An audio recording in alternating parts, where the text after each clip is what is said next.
Maka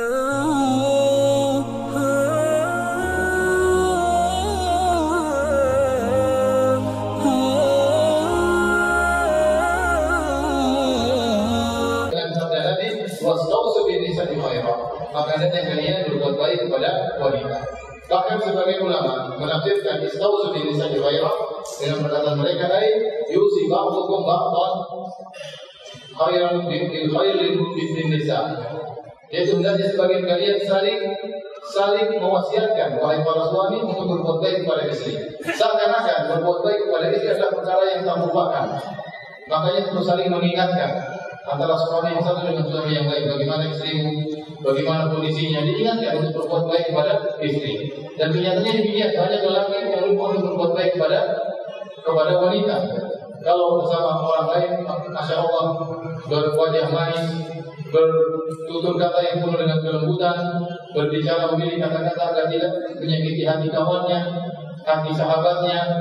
Tapi begitu pulang bertemu dengan istri, maka dia tidak memikirkan apa yang dia ucapkan, asal cepat ceplos, ya, menyakiti hati istrinya.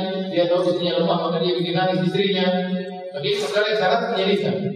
Sampai Syekh Abdul Razak pernah cerita, ada 4 orang bekerja di suatu kantor lelaki, dan mereka saling mengenal. Dan salah seorang di antara 4 orang tersebut, satu orang yang sangat berakhlak mulia. Setiap pulang 3 temannya cerita sama istri-istrinya, itu teman kita, kawan kita di kantor luar biasa akhlaknya, indah akhlaknya, baik akhlaknya. Terus sampai terkenal lelaki ini begitu baik akhlaknya. Sampai akhirnya mereka buat acara pertemuan keluarga, 4 orang suami istri datang. Akhirnya waktu bertemu, istri-istri mereka berkumpul, maka istri-istri 3 orang ini cerita tentang kepada istri orang yang akhlak mulia tadi. Bosnya suami masya Allah, suami sering diceritain oleh suami-suami kita. Maka istrinya kaget. Kenapa? Karena selama ini tidak pernah mendapatkan kelembutan tersebut di rumah. Ya, ternyata kelembutan suaminya tersebut hanya ada di luar rumah. Ya, ada fenomena sering saya sampaikan, berbuat baik sama orang jauh, tapi sama orang dekat tidak berbuat baik. Ini fenomena terjadi. Ya. Sama orang lain masya Allah lemah lembut, murah senyum, mudah memaafkan, memberi uzur, tapi sama orang di rumah tidak demikian. Tidak demikian. Harusnya terbalik. Kalau sama orang luar bisa memaafkan, sama istri lebih mudah untuk memaafkan. Kalau sama orang luar bisa beri uzur, sama istri harus lebih uzur. Karena jasa istri kita yang begitu banyak, apalagi Nabi sudah mengisyaratkan bahwasanya wanita bengkok, ya. Tidak mungkin untuk diluruskan. Maka kita sebagai laki harus mengerti kekurangan wanita tersebut. Ya, bukan kita untuk hinakan dasar bengkok, tidak ya. Tapi kebengkokan tersebut bukan untuk dihinakan, tapi untuk kita jadikan udzur baginya. Ya. Apalagi kata Nabi sallallahu alaihi wasallam, "Wa inna awaja syai'in fi dhil a'lahu", yang paling bengkok adalah paling atas. Rusuk itu paling bengkok bagian atasnya. Sebenarnya mengatakan maksudnya lisannya. Perempuan tuh kalau ngomong terkadang tidak mikir ya. Ngomong maka antum ngerti aja lah, itu namanya juga perempuan ya. Seperti itu. Jangan terlalu diambil hati ya. Ya, sementara lagi kalau ngomong perempuan ngambil hati. Kita perempuan ngomong jangan terlalu ngambil hati ya. Baik. Apalagi Nabi sallallahu alaihi wasallam bersabda, khairukum li ahli wa ana khairukum li ahli. Sebaik-baik kalian di sisi Allah tentunya adalah yang terbaik bagi istrinya, dan aku adalah suami yang terbaik. Ini dalil kesempatan besar bagi antum wahai para suami untuk meraih surga tertinggi. Caranya bagaimana? Dengan berakhlak termulia bagi istri. Karena kata Nabi, khairukum li ahlihi. Sebaik-baik kalian di sisi Allah yang terbaik bagi istrinya. Banyak pintu-pintu kebaikan, di antaranya berbuat baik kepada istri. Dan akhlak mulia adalah tempat untuk menjadikan seorang meraih surga tertinggi. Apa kata Nabi SAW? Aqrabukum minni majlisan yaumal qiyamah ahasinukum akhlaqa. Yang paling dekat majelisnya pada hari kiamat denganku, itu surganya paling tinggi, adalah yang paling berakhlak mulia di antara kalian. Nah, akhlak mulia seorang paling top kalau sama istrinya. Itu benar-benar tampak sungguh-sungguh akhlak seseorang tatkala dia bergaul dengan istrinya. Adapun kita beramah-tamah dengan orang lain, dengan kawan, semua orang bisa. Tapi bisa berakhlak mulia terus bersama istri, ini tidak mudah, ya. Kalau ada orang ternyata akhlak mulia sama istri, berarti benar-benar dia berakhlak mulia, bukan akhlak yang dibuat-buat. Tapi kalau kita ngobrol sama kawan, sama murid, sama guru, kita bisa membuat tasannu, bisa membuat-buat akhlak kita seakan-akan mulia. Tapi akhlak kita akan kebongkar kalau kita bersama istri kita. Oleh karenanya, para hadirin, terutama para suami, jadikan hadis ini sebagai motivasi bagi kita untuk meraih surga yang tertinggi. Jadilah suami yang terbaik bagi istri-istri Anda sekalian. Ya. Baik. Jadi di antaranya kita berakhlak mulia kepada istri. Ini wajib bagi seorang suami. Wa ashiruhunna bil ma'ruf. Berakhlaklah mulia, pergaulilah mereka dengan cara yang baik. Adapun contoh tentang akhlak mulia Nabi terhadap istri-istrinya tentunya sangat banyak. Sering antum dengar dalam kajian-kajian. Namun saya tidak bosan menyampaikan bagaimana sikap baik Nabi kepada istri-istrinya, di antaranya Sofiyah radhiyallahu taala anha. Waktu Nabi sedang i'tikaf, kemudian Sofiyah datang. Kita tahu namanya i'tikaf, hakikatnya adalah konsentrasi beribadah kepada Allah. Namun waktu Sofiyah datang, maka Nabi berhentikan dulu kegiatan ibadah beliau dengan Allah Subhanahu wa taala untuk apa? Ngobrol dengan istrinya. Padahal itu di i'tikaf, padahal 10 malam terakhir di Masjid Nabawi. Nabi sisihkan waktu ngobrol dengan istrinya. Bukan cuma sampai di situ. Waktu Sofiyah pulang, Nabi keluar dari masjid untuk antarin istrinya. Padahal kita tahu seorang yang sedang i'tikaf tidak boleh keluar dari masjid kecuali darurat. Kalau tidak maka i'tikafnya batal, keluar tanpa ada alasan. Namun Nabi keluar mengantar Sofiyah sampai ke rumahnya. Ini dalil bahwasanya bagaimana perhatian Nabi kepada Sofiyah radhiyallahu taala anha. Saya sering sampaikan juga, waktu Sofiyah radhiyallahu taala anha ingin naik ke ontanya atau ke tunggangannya, dia tidak mampu langsung naik, maka Nabi menegakkan lututnya agar pahanya diinjak oleh Sofiyah radhiyallahu taala anha. Ya. Maka antum berusaha demikian, ya.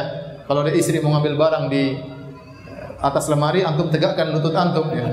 Silakan istriku, sayangku, ya. Tapi jangan lama-lama, masalahnya kamu berat, ya. Jangan lama-lama, ya. Tahan napas kuat. Jadi ya, mungkin antum tidak demikian, tapi paling tidak kalau istri mau naik mobil, bukakan pintu. Sudah dia masuk, kemudian antum tutup, antum muliakan. Muliakan, dia merasa dimuliakan, ya. Jangan antum naik mobil kemudian, Bu, itu sayang, itu apa namanya? Gasnya tolong masukin ke bagasi. Gas berat-berat, ya. Itu galon air tolong diturunkan, ya. Repot, ya.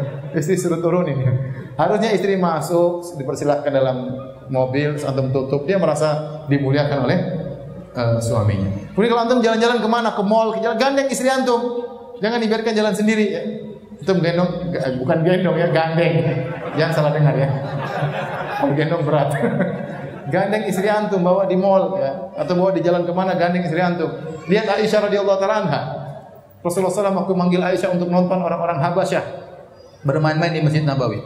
Maka Aisyah meletakkan dagunya di atas pundak Nabi, menempelkan pipinya di pipi Nabi SAW. Nabi berkata, hasbuk, sudah cukup wahai Aisyah. Kata Aisyah, belum. Kata Nabi, hasbuk, berapa lama lagi? Kata Nabi, hasbuk, cukup. Kata Aisyah, belum.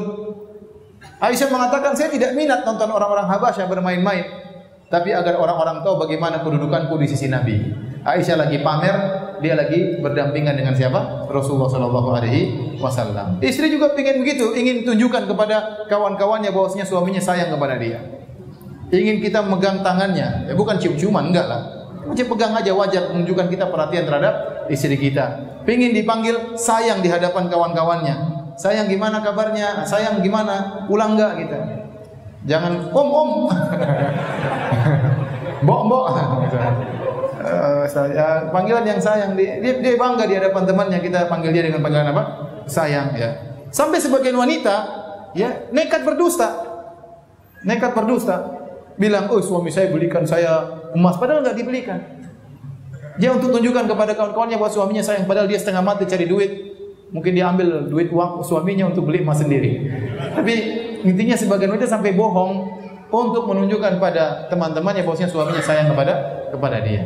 Maka tidak ada salahnya kita waktu berjalan sama istri kita menunjukkan kita perhatian, kita pegang tangannya, enggak masalah di hadapan kawan-kawan. Jadi Nabi SAW tadi meninggikan apa lututnya, diinjak oleh Sofiyah, dilihat oleh para sahabat radhiyallahu taala anhum ajmain. Demikian juga dalam hadis Rasul Aisyah radhiyallahu anha dalam Sahih Bukhari berkata, ya, Rasulullah SAW kana yusalli jalisan. Rasulullah SAW duduk salat sunnah, salat malam, Rasulullah SAW salat dalam kondisi duduk. Fa yaqra'u wa huwa jalisun fa idza baqiya min qira'atihi nahun min 30 atau 40 ayatan qama. Nabi SAW duduk salat malam dan dia baca panjang. Kalau tinggal 30 ayat atau 40 ayat baru Rasulullah SAW berdiri. Kemudian Rasulullah SAW baca ayat selanjutnya dalam kondisi berdiri, setelah itu Rasulullah SAW rukuk dan sujud. Dan beliau lakukan pada rakaat kedua pun demikian. Fa idza qada salatahu, kata Aisyah, kalau Nabi sudah selesai dari salatnya, nadhara, maka Nabi lihat kepada Aisyah. Fa in kuntu yaqdha, kalau saya terjaga, tahaddatsa ma'i. Rasulullah SAW habis salat malam. Aisyah lihat terjaga, Rasulullah SAW ngobrol di waktu sahur.